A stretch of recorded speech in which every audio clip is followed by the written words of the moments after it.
He told his girlfriend, "If anything happens to me, remember these words." A week later, he was gone. No note. No goodbye. Just an open laptop, a blinking cursor, and a crypto wallet that once held millions, empty to zero. Before we begin today's story, please let us know where you are viewing from. Please remember to subscribe if you like this video. But what haunts me most is what we found on the screen, one line of code, still running. Like it was waiting for someone to finish what he started. Ryan Harper wasn't just another guy in the world of crypto, he was the golden boy. By 28, he'd turned $3,000 in savings into millions, all by making bold, almost prophetic calls in the chaotic world of digital currencies. Ethereum, Solana, XRP, he had an eye for spotting winners before they took off. People at his local coffee shop in Austin, Texas, used to whisper when he walked in. Young, humble, wearing hoodies and worn sneakers. He didn't flaunt his wealth, he hated attention. But if you watched long enough, you'd see the occasional McLaren parked a block away, his. To his online followers, he was known only as Crypto Crane. His Twitter and Substack had exploded. People trusted him, worshipped his insights. But Ryan? He never trusted back. Not fully. It started small. A friend named Jamie, someone Ryan had known since college, said Ryan was off the last few times they spoke. He'd started getting these emails, anonymous, encrypted, threatening. Nothing obvious. Just little things, like, "Not your keys, not your coins. Hope you remember that. You've made enough, Ryan. Time to disappear. Some wallets don't need passphrase." He brushed it off. Paranoia wasn't uncommon in the crypto world. But then, his ledger, the hardware wallet he used to store his millions, disappeared from his locked desk drawer. He told Jamie, "If anything happens to me, you'll know where to start. Just check the USB port on the back of my TV." The truth's there. Jamie thought it was just Ryan being eccentric. Until Ryan didn't show up to brunch one Sunday. Jamie went to his apartment, worried but not panicking yet. Door unlocked. Lights off. Ryan's favorite hoodie still draped over the chair. The living room was eerily quiet. One lamp was still on in the corner, timed lighting. His laptop sat on the desk, screen still open. Last transaction logged 7:42 a.m. A $0 balance. Everything gone. His hardware wallet wasn't in the safe. His phone was plugged into the charger, untouched. But his wallet? ID? Passport? All still in the drawer. It was like he'd vanished in the middle of making coffee. And when Jamie looked at the security cam footage from Ryan's Nest doorbell, there he was. Ryan. Leaving with a hoodie pulled low, sunglasses on. 7:48 a.m. Never looked back.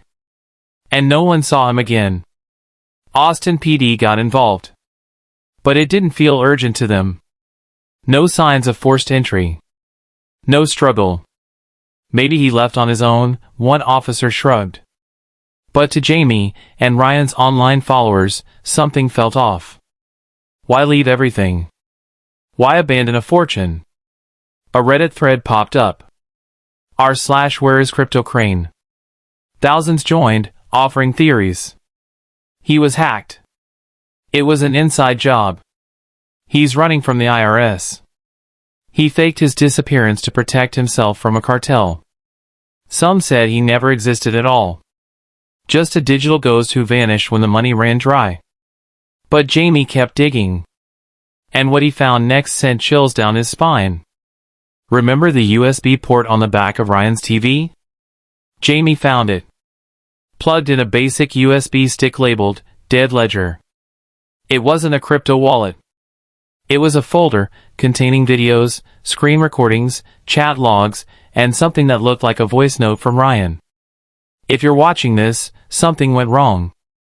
Ryan's voice was low, shaky. "I think someone inside the exchange I used is siphoning accounts. They're targeting wallets that haven't moved in a while, hoping no one notices until it's too late. But I did. I tried to confront them. And now, I'm scared. He named names. 2 employees at a mid-sized crypto exchange called Galleon Markets. One of whom was later found dead. Suicide, the news said. But he'd left no note. And his laptop had been factory reset. Jamie took the videos to the FBI. They were interested. Especially in the last transaction on Ryan's account. The wallet emptied at 7:42 a.m. was broken into via a multi-sig transaction, a rare, complex method where multiple private keys are needed to approve a transaction. That meant someone else had access. Someone Ryan trusted. Or someone who'd hacked him, and others, without anyone knowing. More chilling?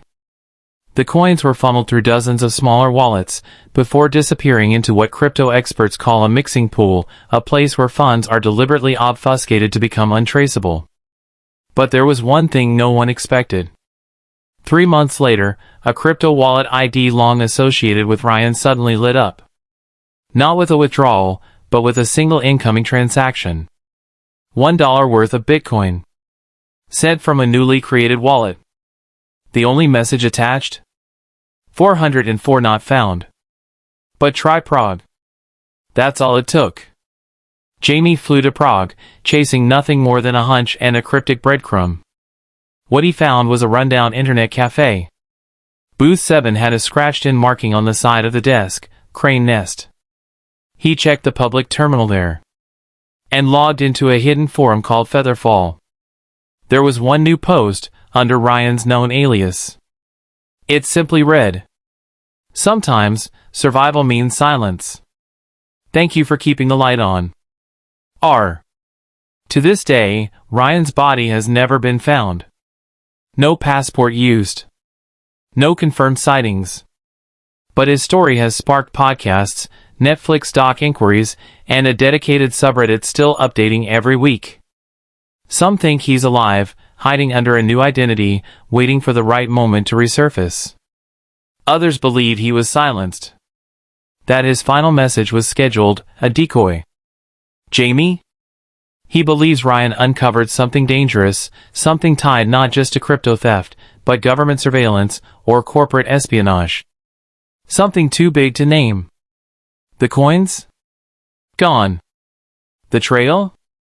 Cold. But one thing remains, a growing number of people who now question just how safe the world of decentralized money truly is. Because if a man with millions, 2-factor auth, and state-of-the-art encryption could vanish overnight, what chance do the rest of us have? In a world where your wealth exists only as code, where one wrong click can erase everything you own, maybe disappearing isn't a glitch. Maybe it's the only way out.